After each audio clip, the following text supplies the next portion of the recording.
gentlemen and women that listen to my uploads. I have something that I need to say.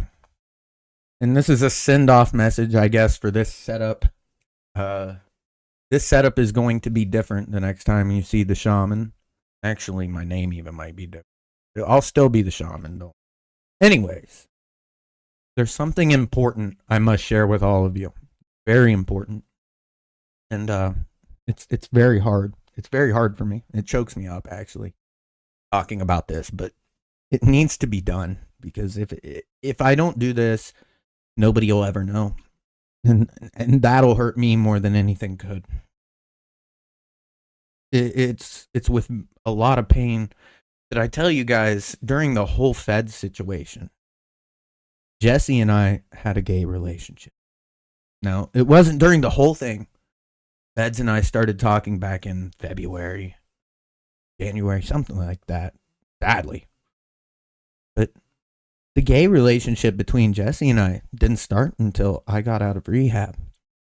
And it was when he saw my beautiful body. It all blossomed.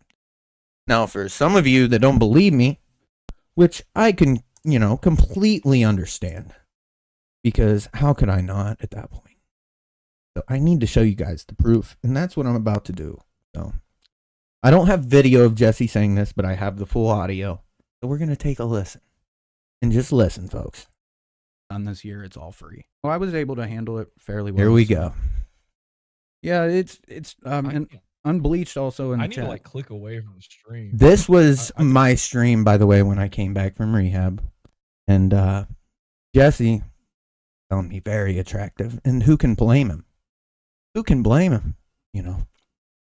He's a man with needs, and I'm a man with needs. So who can blame anyone there? Basically, need to click away from the stream because, I can't fucking vote. You're seriously, you look more handsome than Joe Rogan. Yeah, him and his HGH skull. Unbleached. I'm not messing around. It's I don't blame you, Jesse. It is distracting. Hang on, let me think about this for a second. I can't think of anybody who would top you. I think you might be the hottest guy in this sector. He's a fag. And guys, folks, do you know how bad I feel for hitting that Tony Soprano button on my board that said he's a fag? Folks, that was the future love of my life. And I just called him a fag right there.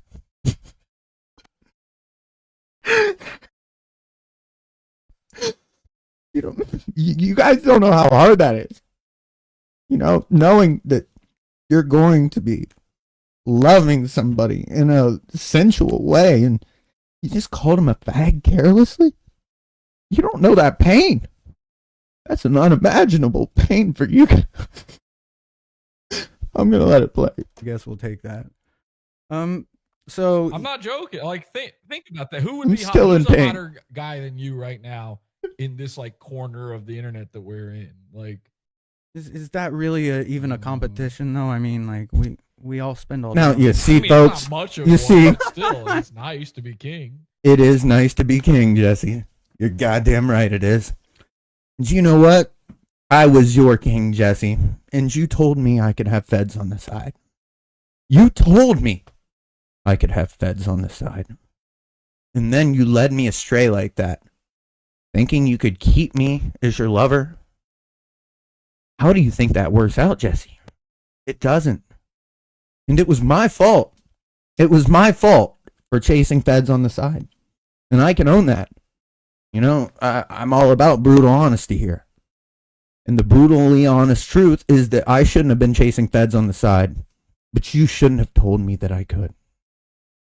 So we both need to be brutally honest about that situation. And the fact that we were lovers. Don't forget about all the times I drove down there where I had my bumblebee costume and you had your flower costume and, we did some pollination. I don't know how you could forget about that, but I didn't. So with that said, buddy, I love you, Jesse, and I know you love me too. And I'm tired of lying to the world about our relationship. So even if it's done, I'm going to be proud of what we are. And you should too, buddy. You should too.